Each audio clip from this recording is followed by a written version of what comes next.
मेरठ के शास्त्री नगर स्थित central market में चल रहे धरने के बीच शुक्रवार को मेरठ के सांसद अरुण गोविल महिलाओं के बीच पहुंचे।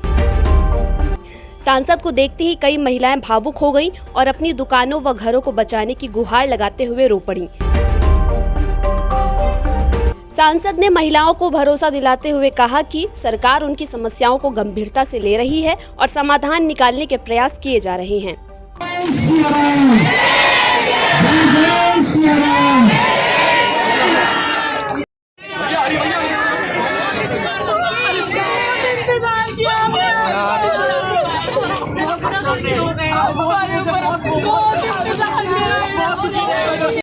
हम आपके भरोसे हैं।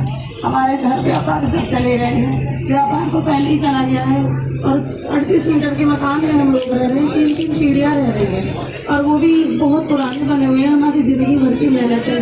अब सेटलमेंट के नाम पे अगर वो टूट गया तो हमारा सब नीचे आ जाएगा। मैं आपसे यही कह रहा हूँ कि सुप्रीम कोर्ट का जो ऑर्डर है वो हमें मानना होगा, लेकिन हमें अगर ऐसा दिया जाए जो अच्छा हो, जो हमारे योग्य हो, तो उसमें है कि जो अच्छे से अच्छा समाधान इस बात का हो वो हमें मिल जाए।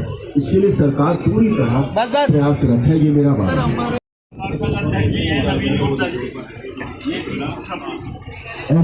ये जो अब नोटिस है, इस पहली बार जो है ये सारी चीजें सर्वोच्च न्यायालय के पास भी पहुंची हैं।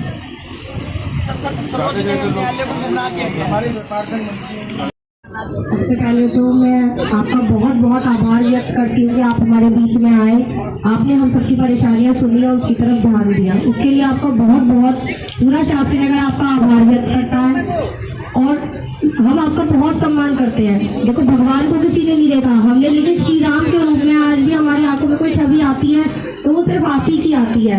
हमने श्री राम के रूप में सिर्फ आज तक आपको ही देखा है और बहुत सम्मान करते हैं हम आपका। तो आप अगर ये चीज चाहते हैं कि इस धरने को बंद किया जाए तो देखिए, मैं ये कहूंगी इस धरने को हम बंद तो नहीं कर सकते, लेकिन आपका सम्मान रखते हुए हम इस धरने को स्थगित करेंगे। सभी महिलाओं की तरफ से मैं ये चीज कह रही हूँ कि हम इस धरने को स्थगित करेंगे, लेकिन हम इसे बंद नहीं करेंगे। और आगे भविष्य में अगर हमें लगता है कि कोई हम पे आपत्ति आ रही है या कुछ गलत हो रहा है और हमारे मकानों पे बात आ रही है, तो फिर हमारी मजबूरी होगी कि हमें दोबारा इस धरने पर बैठना पड़ेगा और अंतिम सांस तक फिर हम बैठेंगे। आपने मेरी प्रार्थना स्वीकार की, इस धरने को आप स्थगित कर रही हैं। मैं आपका आभार व्यक्त करता हूँ।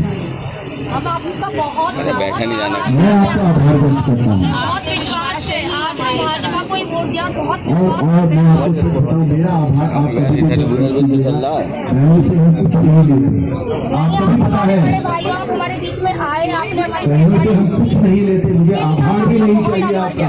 मैं आपका आभार व्यक्त कर रहा हूँ कि आपने मेरी प्रार्थना सुनी। इसको आप आपने हम सब